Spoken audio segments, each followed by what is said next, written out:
ওখানে ওই লোকটি তো আম খেতে গিয়ে নিজে আম হয়ে যায়।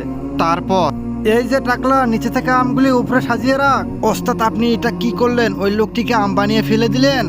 আরে টাকলা, এত কথা বলিস না, যেটা করতে বলছে সেটা আগে কর। আম নিয়ে যান, আম নিয়ে যান, 10 টাকা কেজি, 10 টাকা কেজি। এই কথা শুনে পাশে থেকে লোকটি চলে আসে। ভাইজান, অন্য জায়গায় তো 300 টাকা কেজি, এখানে 10 টাকা কেজি কেন? কিভাবে? ভাইজান, আমাদের নিজের বাগান আছে, সেই জন্য 10 টাকা কেজি বিক্রি করলেও আমাদের লস নেই।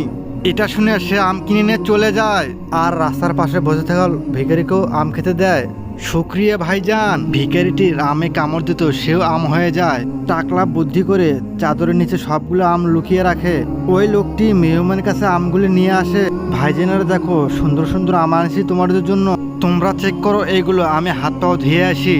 তারাও আম হয়ে যায়। তার আগে আমি দেখবো শয়তানকে হারিয়ে আল্লাহকে কে ভালোবাসে।